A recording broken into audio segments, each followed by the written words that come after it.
Assalamualaikum warahmatullahi wabarakatuh. Nama saya Rizky Fazrin, saya dari kelas Ilpol B. Hari ini akan menjelaskan tentang sosiologi politik. Baik, kita mulai saja penjelasannya ya. Ya, dari yang topik pertama ya. Sosiologi politik. Sebelum membahas sosiologi politik, kita mesti tahu dulu apa itu definisi sosiologi. Menurut Brinkerhoff dan White, sosiologi merupakan studi sistematik tentang interaksi sosial manusia.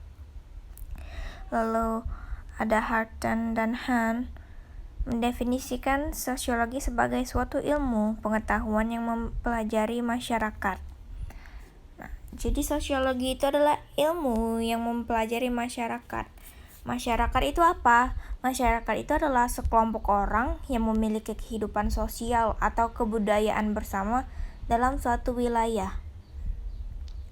Jadi interaksi antara orang-orang ini menjalin interaksi, lalu interaksi ini akan membentuk suatu kebudayaan, peraturan atau nilai.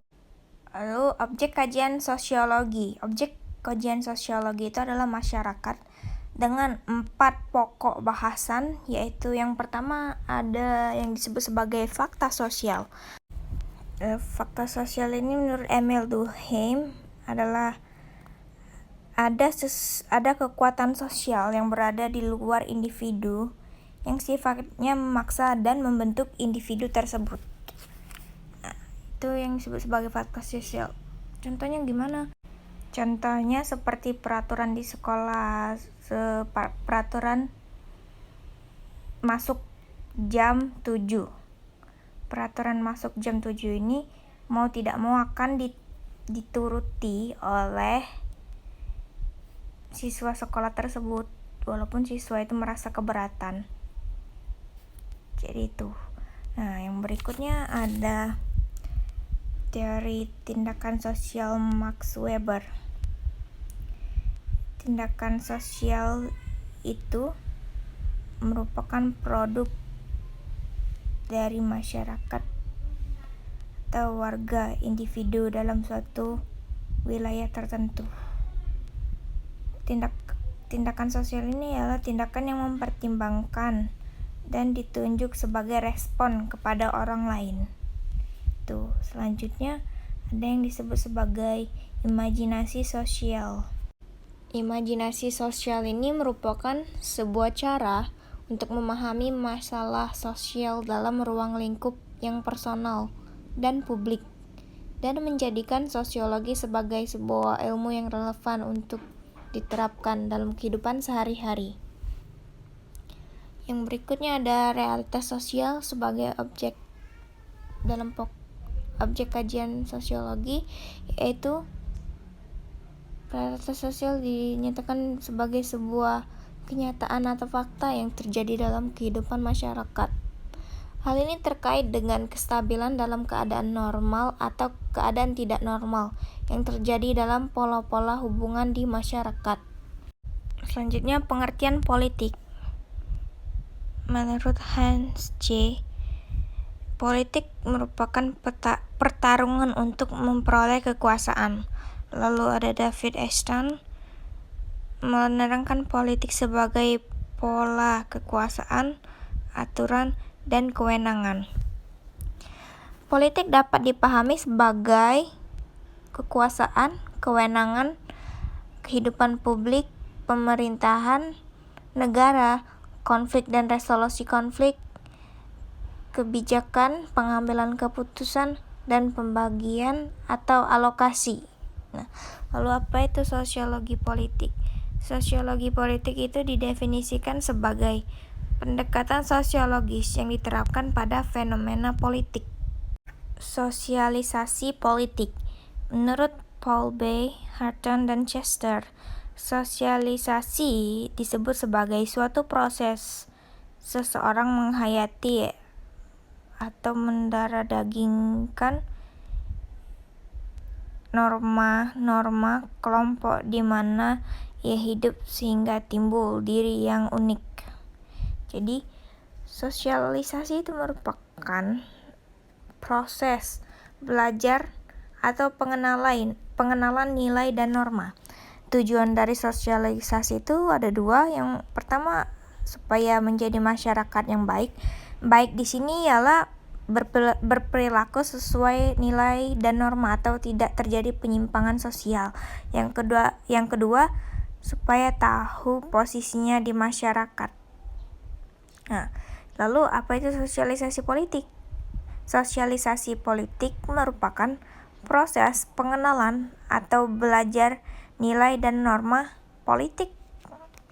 Lalu ada agen-agen sosialisasi. Agen-agen sosialisasi itu ialah pihak-pihak yang memberikan nilai dan norma-norma tersebut. Nah, agen-agen sosialisasi ini ada 4 ya. Yang pertama, keluarga. Dalam keluarga ini terbagi lagi menjadi 2 dikotomi, yaitu yang pertama ada represif. Nah, yang represif ini kecenderungannya adalah orang tua memiliki otonomi yang utama dalam memberikan pendapat atau memutuskan sesuatu. Jika tidak dituruti, maka akan mendapatkan sanksi. Nah, yang kedua ada partisipatoris. Nah, yang partisipatoris ini anak diberikan otonomi untuk menyampaikan pendapat dan akan diberi imbalan terhadap perilaku anak. Lalu yang kedua ada sekolah. Sekolah menjadi tempat untuk mengenalkan nilai dan norma. Contohnya seperti pelajaran PPKN. Lalu ketiga, teman sebaya atau teman main. Teman-teman sebaya ini juga dapat menjadi agen-agen yang memberi nilai dan norma. Selanjutnya media massa. Media massa dapat memberikan nilai-nilai dan norma kepada individu. Misalnya, seseorang yang menonton film lalu menyukai karakter tersebut, menyukai ide-ide karakter tersebut, maka dia bakal ngikutin apa yang dilakukan aktor atau nilai-nilai dan norma yang dilakukan atau yang dimiliki aktor tersebut dalam sebuah film itu. Oke. Selanjutnya ada mekanisme sosialisasi politik. Yang pertama ada imitasi, yaitu imitasi itu proses meniru. Yang kedua ada instruksi melaksanakan nilai-nilai dan norma itu. Lalu yang ketiga ada diseminasi, yaitu menyebarkan nilai-nilai dan norma. Yang keempat ada motivasi. Motivasi itu merupakan usaha memengaruhi atau dipengaruhi orang lain secara rasional.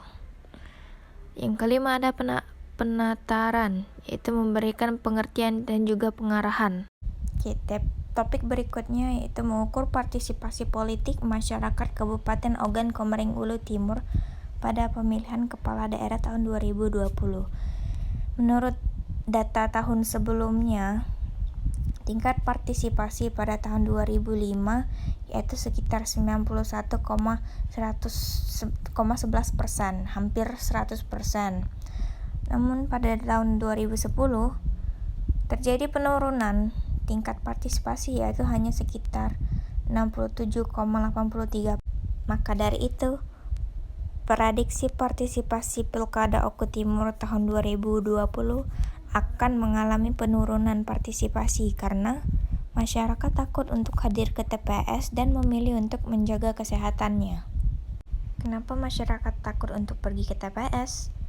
Karena pada tahun 2020 merupakan tahun pandemi COVID-19. Oleh karena itu masyarakat akan memilih menjaga kesehatannya. Karena dikhawatirkan di TPS nanti akan berdesak-desakan dan mempermudah proses penyebaran virus tersebut. Oke, baiklah, terima kasih.